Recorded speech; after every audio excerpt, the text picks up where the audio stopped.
बिस्मिल्लाहिर्रहमानिर्रहीम। अस्सलाम वालेकुम नाज़रीन, आप यूट्यूब चैनल देख रहे हैं।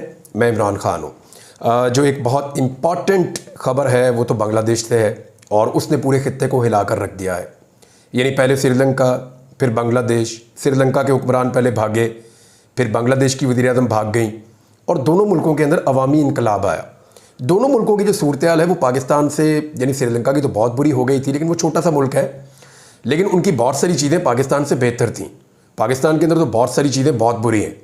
और जो बांग्लादेश की सूरत हाल है, उनकी इकॉनमी तो 40 अरब डॉलर तक पहुंची हुई है, जो उनके ज़र मुबादला के ज़खायर है। और ये उस वक्त मैंने आपको बताया था जब पाकिस्तान में आज 6 अरब डॉलर पे था। तो पाकिस्तान की इकॉनमी से 4-5 गुना बेहतर उनके सिर्फ ज़र मुबादला के ज़खायर हैं और उनकी इकॉनमी बेहतर भी है। हसीना वाजिद ने एक इकनॉमिक मॉडल पेश किया था बांग्लादेश में और बांग्लादेश की इकॉनमी को बेहतर किया था, लेकिन उन्होंने शख्सी आज़ादियाँ छीन ली थी। हसीना वाजिद ने एक डिक्टेटर की तरह डील किया था। लोग जो हैं वो अच्छी मईशत में भी ग़ुलामी नहीं चाहते, लोग अपनी आज़ादी के ऊपर कॉम्प्रोमाइज़ नहीं करते। आप गौर कर दें, इमरान खान ने आज़ादी का नारा लगाया था और पूरे पाकिस्तान ने इमरान खान साहब को वोट डाल दिए। ये बात है मार्च 2023 की, जब बहुत लड़ाई हो रही थी वहाँ कारकुनों की और बड़ी आंसू गैस चल रही थी। तो मैं जब वहाँ पे लेट नाइट, क्योंकि बहुत सारे सहाफ़ी उस तरफ जा रहे थे, मुझे सहाफ़ियों ने फ़ोन किया, उन्होंने कहा जी हम जा रहे हैं ज़मान पार्क की सूरत हाल देखने के लिए और इमरान खान साहब से मुलाकात के लिए, आप भी साथ चलें। मैंने कहा चलो। जब मैं वहाँ पहुँचा तो ऑलमोस्ट सारी सिक्योरिटी फोर्सेज वहाँ से भाग गई थी। हर तरफ आंसू गैस का धुआं था और नौजवान जो है वो रक्स कर रहे थे और आज़ादी के नारे लगा रहे थे। जितने लोग मुझे मिले रास्ते में वो आज़ादी के ही नारे लगा रहे थे और उधर से गुजरना मुश्किल था, इतनी ज़्यादा आंसू गैस थी। लेकिन नौजवानों का जोश बहुत अजीब था, आंखें सुर्ख हुई थी और ज़्यादातर लाहौर के नौजवान मुझे वहाँ पे नज़र आ रहे थे। इमरान खान साहब के घर के आसपास जो है वो खैबर पख्तूनख्वा के नौजवान थे। तो उस दिन मैंने इमरान खान साहब से जाकर कहा था कि ये लोग आज़ादी के नारे के ऊपर बहुत संजीदा हैं खान साहब। तो इमरान खान साहब ने कहा कि हम भी गैर संजीदा तो नहीं है, बात तो ऐसे ही है। तो मैंने उनसे कहा कि खान साहब ये आज़ादी से कम किसी चीज़ पे ऐसा नहीं लगता ये लोग मानेंगे, और इस बात के बहुत सारे लोग गवाह हैं कि मैंने वहाँ पे इमरान खान साहब को उस दिन रात को ये बात कही थी। हालात बहुत ख़राब थे। तो जो आज़ादी का नारा इमरान खान साहब ने दिया, उसने देखे कैसे रिस्पॉन्ड किया। पूरे पाकिस्तान ने निकल के इमरान खान साहब को वोट डाल दिए। लोग बहुत सारी चीज़ें बर्दाश्त कर सकते हैं, ग़ुलामी लोगों से बर्दाश्त नहीं होती। तो बांग्लादेश में भी ऐसे ही हुआ। हालांकि उन्होंने इकॉनमी को संभाला, ऐसी पॉलिसी, ऐसी चीज़ें की, लेकिन जो एक उन्होंने इस्तेहसाल किया लोगों का, जो डिक्टेटर्स वाला रवैया अपनाया, जो लोगों को सजाएं दी, जो अपने लोगों को नवाजा और दूसरे लोगों को दबाया, जिस तरह फस्तायत और जबर का उन्होंने सहारा लिया बार बार। जब भी कोई एहतजाज करने निकलता था वो कहती थी दहशतगर्द है, मारो इसको, बागी है, इसको अंदर तुम दो। इतने इतने मुकदमात वो लोगों पे दर्ज कर देते थे।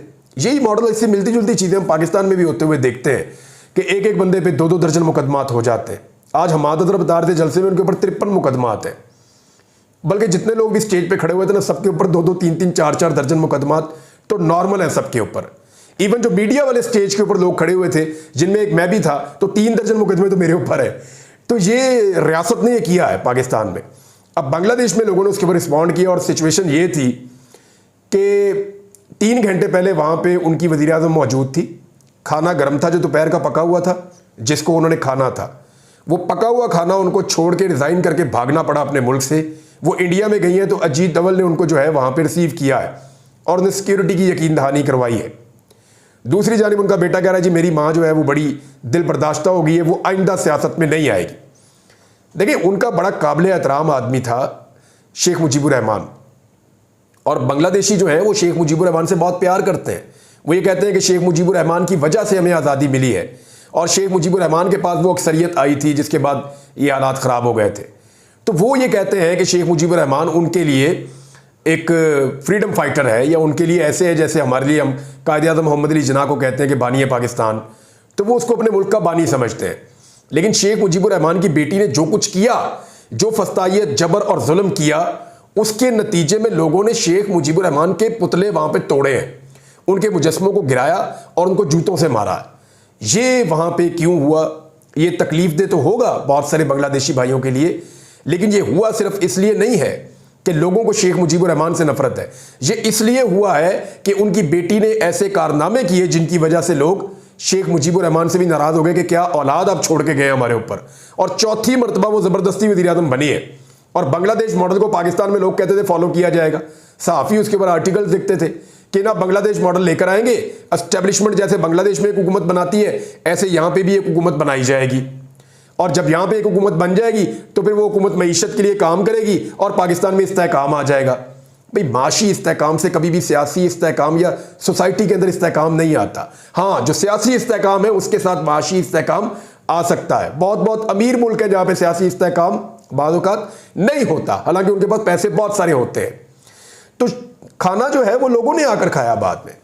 जो गरीब थे, जो घुस गए उस घर के अंदर शेख मुजीबुर रहमान के या प्राइम मिनिस्टर हाउस के अंदर, जो लोग घुसे उन्होंने आकर वो खाना खाया जो पकाया गया था हसीना वाजिद के लिए। वो वहाँ का सामान कैसे उठा उठा कर गरीब लोग लेकर जा रहे थे, वो मनाजिर भी हमने देखे हैं। हमने भी देखा कि 3 घंटे पहले जिस घर के अंदर वो रही थी, 3-4 घंटे के बाद वो घर जो है वो जल रहा था, आग के शोलों में लिपटा हुआ था। फिर वहाँ की फौज ने एक अबूरी तरह की अपनी मंजूर नज़र किस्म की गवर्नमेंट बनाई है, वो नौजवान उस पर भी नहीं मान रहे। नौजवानों ने इसके ऊपर भी ऐलान किया कि नहीं, हम आपको बताएंगे कि अब बांग्लादेश को कैसे चलाना है। यानी नौजवान इतने तंग आ गए हैं वहाँ की एस्टेब्लिशमेंट से और एस्टेब्लिशमेंट की बनाई हुई हुकूमत से कि अब वो ना एस्टेब्लिशमेंट की बात सुन रहे हैं, हुकूमत तो उन्होंने कर दी फारिग, और फौज ने जान छुड़ाई। उन्होंने कहा दफा करो, ये लड़ाई कौन लड़े नौजवानों के साथ, ये तो पूरा मुल्क सामने आकर खड़ा हो गया है और सैकड़ों लोग शहीद होने के बावजूद घर ही नहीं जा रहे। तो उन्होंने उसको वजीर आजम को, जिसको उन्होंने खुद बनाया था, उसको हाथ जोड़ के कहा भाई तू जा इधर से, उसको सेफ पैसेज दिया, उसको निकाल दिया वहां से सजा देने की बजाय, उसको इंडिया पहुंचा दिया और खुद हीरो बन के बैठ गए कि जनाब अब हम मुल्क चलाने वाले हैं। तो नौजवानों ने कहा नहीं, ये चालाकी हम नहीं चलने देंगे। उन्होंने ऐलान किया कि मुल्क कैसे चलेगा इसका ऐलान हम करेंगे, और मुल्क के अंदर मेरे ख्याल में अब इलेक्शन होने चाहिए। खालिदा जिया जिनको बड़े अरसे से बंद किया हुआ है जेल के अंदर, हसीना वाजिद ने अपने सियासी मुखालिफिन को उसी तरह जेल में बंद किया था जैसे आज इमरान खान साहब और उनके साथी जेलों में बंद हैं। तो वो जो मुखालिफिन को जेलों में बंद किया गया था एस्टेब्लिशमेंट ने और हसीना वाजिद ने मिलकर, वो खालिदा जिया साहिबा देखें चंद घंटों के अंदर बाहर आई। कल रात तक उन्हें अंदाजा भी नहीं होगा कि वो बाहर आ सकती हैं।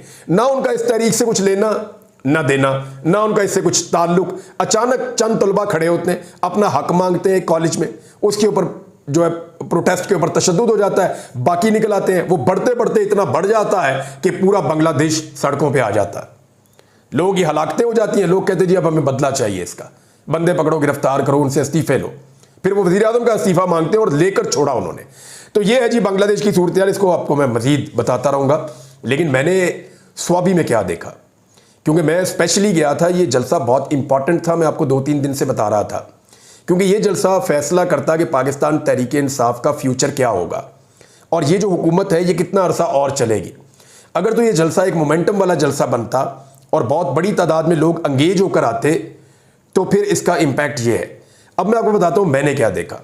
एक तो मैंने ये देखा, रास्ते में मैंने नोट किया, मेरे साथ और जर्नलिस्ट भी मौजूद थे, हम इकट्ठे जा रहे थे गाड़ी में, तो 2-3 गाड़ियाँ थीं, तो हम डिस्कशन कर रहे थे। तो हमने ये देखा कि नॉर्मली ये होता है कि जब जलसे के अंदर लोग जाते हैं, मैं 18 साल से जलसे कवर कर रहा हूँ, उससे पहले भी मैं जवानी में जलसे जुलसे अटेंड करता रहा हूँ मुख्तलिफ पॉलिटिकल पार्टीज़ के, लेकिन 18 साल से मैं जलसे कवर कर रहा हूँ और मैंने हमेशा कारकुनों को जलसों में नाचते गाते हुए देखा है, जाते हुए। वो म्यूज़िक सुन रहे हैं, नाच रहे हैं, खुश हो रहे हैं, भंगड़े डालते हुए वो जलसों में जा रहे हैं, लोग इंजॉय करते हुए जा रहे होते हैं। लेकिन इस मरतबा हमने ये नहीं देखा, बल्कि इस पर हम डिस्कशन कर रहे थे कि लोगों की अक्सरियत जो है वो बेचैन थी। लोगों की अक्सरियत की आंखों में देखो तो बहुत सारे शिकवे थे, लोग बेचैनी के साथ जा रहे थे, गुस्से के साथ जा रहे थे। यानी लोगों को वो जलसे के अंदर जो एक उनको खुशी होती है ना, लोग हम जलसे में जा रहे हैं, इकट्ठे हो रहे हैं, जलसा एक मेले की तरह होता है पाकिस्तान में, ऐसा नहीं था। यानी मैं आपको सीरियसली अगर बताऊं, जिन लोगों को आपने स्टेज पे खड़े हुए देखा है उनकी आपने बड़ी जज्बाती तकारीर सुनी है। बहुत सारे लोग बहुत दिल से बात कर रहे थे, बड़ा जोर लगा के बात कर रहे थे। उन्होंने क्या बातें की वो भी मैं आपको बता देता हूं, लेकिन आप यकीन करें कि जितने जज्बात स्टेज के ऊपर थे ना, उससे कई गुना पंडाल के अंदर और जो सड़कों पे खड़े हुए लोग थे, मैंने उनको देखा है, ज्यादा जज्बात वहां पे थे। और अब कैपेसिटी की बात कर लेते हैं, तो मैंने ये बात पहले भी की, मैं अब भी कर देता हूं कि ये जलसा गाह इस काबिल थी ही नहीं कि यहां पे जलसा करवाया जाता इतना बड़ा। पंजाब से इतने लोग आ गए थे कि पंडाल आराम से भर जाता। फिर खैबर पख्तूनख्वा के लोगों को कहां रखना था, सिंध से आने वाले, बलूचिस्तान से आने वाले, कश्मीर और गिलगित बल्तिस्तान से आने वाले लोगों को कहां रखना था। बहुत बड़ी तादाद में लोग आए थे और मैं आपको बड़े मोहतात अंदाजे में भी बताऊं तो कुछ विजुअल्स आपने देखे होंगे जो ड्रोन शॉट्स हैं कि मोटरवे के ऊपर कम से कम मैं 10 किलोमीटर पैदल चला हूं, यानी 10 किलोमीटर पहले गाड़ी ऐसे जैम पैक होकर रुक गई थी कि एक कदम भी नहीं, गाड़ी थोड़ा सा आगे नहीं जा रही थी, 10 मीटर भी आगे नहीं जा रही थी गाड़ी। तो वहां पे गाड़ी से उतर के फिर मैं पैदल गया, लगभग 10 किलोमीटर चल के मैं इंटरचेंज पे पहुंचा स्वाबी वाले। स्वाबी इंटरचेंज से लेकर अंदर तकरीबन 7-8 किलोमीटर है और मुझे 2.5 घंटे लगे जलसागाह तक पहुंचने में, 2.5 घंटे लग गए। जलसागाह पे हम जब पहुंचे तो मेरे अंदाजे के मुताबिक जितने लोग जलसागाह के अंदर थे उससे 70%, यानी अगर 100 लोग थे तो उनमें से 70 लोग बाहर थे, 30 लोग जलसागाह के अंदर थे। ये जितने मनाजिर देखकर पाकिस्तान तहरीक इंसाफ के लोग खुश हो रहे हैं ना कि लोग लाइटें जला रहे हैं, नजर आ रहे हैं, सामने से ऐसे करके दिखा रहे हैं कि बहुत बड़ा एक हुजूम आ गया है, ये 30% भी नहीं था, 70% या इससे ज्यादा लोग, यानी अगर आप 4 हिस्सों में डिवाइड करें तो 3 हिस्से लोगों के बाहर सड़कों के ऊपर थे। और मैं आपको शर्तिया कहता हूं, आप सर्वे करवा के देख लें कि 70% लोगों ने ये पंडाल देखा ही नहीं, वो इस जलसागाह के नजदीक पहुंच ही नहीं सके। और 50% लोग ऐसे होंगे जिनके कान में जलसे की आवाज ही नहीं पड़ी। बेशुमार लोग मुझे वापसी पे ऐसे मिले जिनसे मैं पूछता रहा कि आप जलसागाह तक पहुंच सके, उन्होंने कहा जी हम पहुंच नहीं सके, हमने कोई कह रहा था मोबाइल के ऊपर सुना है, कोई कुछ कह रहा था, कोई सोशल मीडिया बता रहा था, वहां पे इंटरनेट भी बंद था, तो लोग जो दूर थे वो सुन पा रहे थे, जो करीब थे वो नहीं सुन पा रहे थे। तो एक अजीबोगरीब सिचुएशन बनी हुई थी। तो मैंने उस वक्त ये कहा कि जनाब ये तो इतना दूर ले जाके एक सोसाइटी के अंदर ये जलसा कर दिया है, लेकिन फिर मुझे ये बताया सूबाई गवर्नमेंट ने, उन्होंने कहा जी स्वाबी में इससे बेहतर जगह ही कोई नहीं थी। उन्होंने ये बताया कि इतनी बड़ी सोसाइटी, इतनी खुली सड़कें और इतनी ज्यादा पार्किंग, इसके अलावा हमें कहीं और मिल ही नहीं रही थी। तो हम जानबूझकर इस सोसाइटी में इसलिए आए कि ज्यादा से ज्यादा लोग यहां पे एंगेज हो जाएंगे।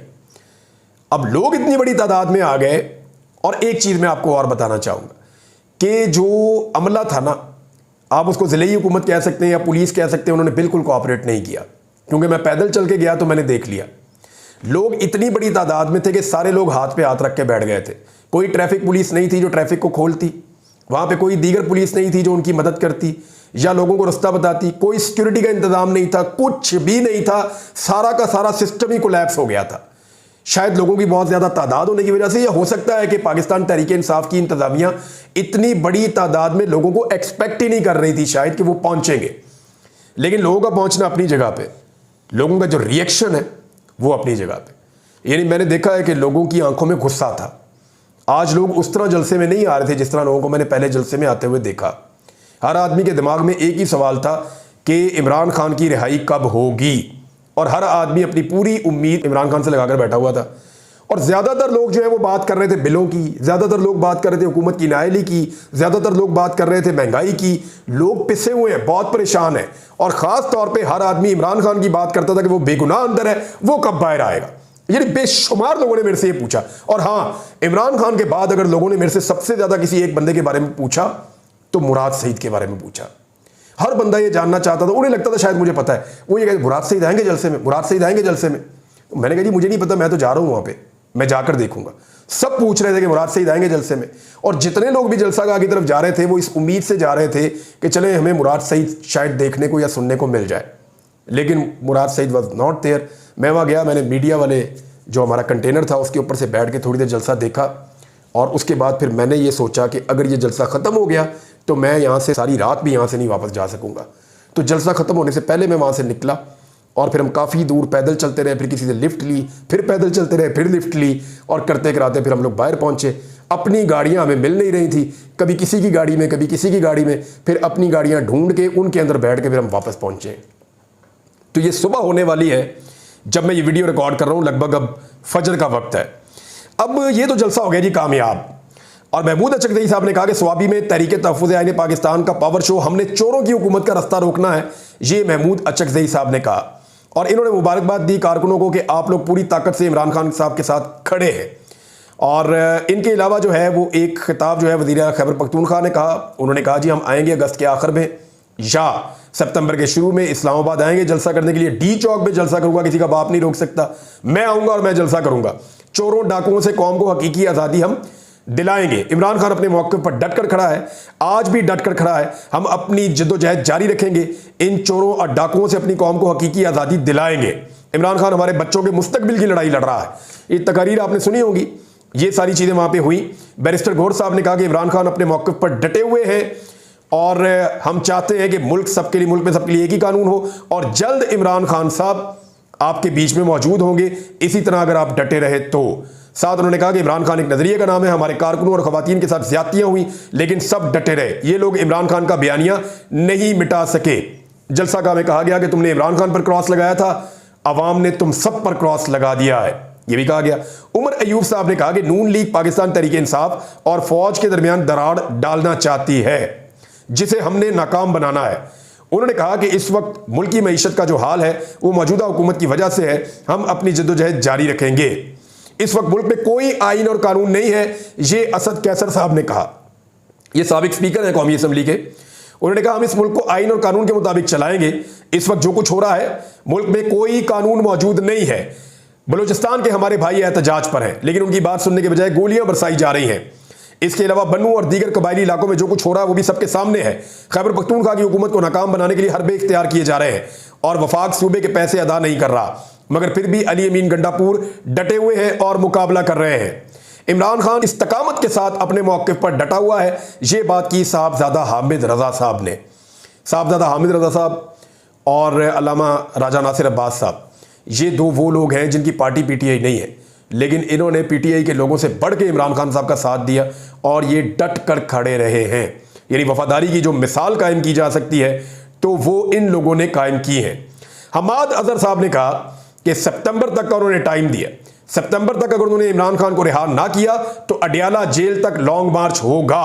हमाद अजहर ने कहा कि हजारों चाहने वाले आज सवाबी में मौजूद हैं, मैं आज मंजर आम पर आने का ऐलान करता हूं। हमाद अजहर थोड़ा सामने आ गए लेकिन लोग मुराद सईद साहब का इंतजार कर रहे थे, लेकिन ये मसलियत है और मेरी इत्तला के मुताबिक मुराद सईद साहब को पूरी पार्टी ने मना किया हुआ है कि आप अभी सामने ना आए। उन्होंने एक दो मरतबा शायद पार्टी से रब्ता करके ये कहा भी है कि दिस इज द टाइम, लेकिन उन्हें मना किया गया है कि हालात ऐसे हैं, आप अभी सामने ना आए। इमरान खान साहब की खिताब चलाया गया, दो मरतबा एक इमरान खान साहब का बयान चलाया गया जिसमें उन्होंने कहा जी कि मैं ये लड़ाई कौम के लिए लड़ रहा हूं, सारे याद रखें मेरी जाती लड़ाई नहीं है। जाती लड़ाई होती तो कोई अपनी जान को खतरे में नहीं डालता कि जिंदा रहेगा तो जाती लड़ाई लड़ेगा ना।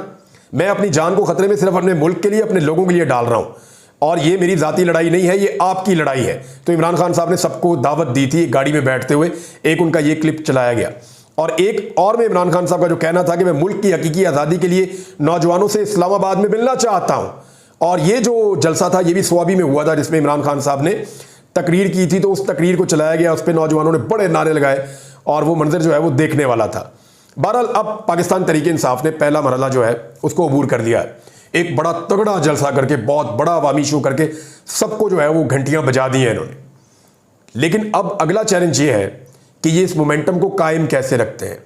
मेरी नज़र में 14 अगस्त बुध का दिन आ रहा है, शायद 14 अगस्त एक ऐसा दिन होगा जिस दिन पाकिस्तान तहरीक इंसाफ को अगली एक्टिविटी करनी चाहिए या पाकिस्तान तहरीक इंसाफ अगली एक्टिविटी करेगी। और मुझे ऐसा लगता है कि अगर ये मोमेंटम अब गेन करना है तो अगस्त के आखिर तक या सितंबर के शुरू तक शायद तहरीक इंसाफ इंतजार नहीं करेगी, बल्कि 14 अगस्त को एक एक्टिविटी करेगी। लेट्स सी 14 अगस्त को क्या करते हैं। अब तक के लिए इतने, अपना ख्याल रखिएगा, अपने चैनल का भी। अल्लाह हाफिज़।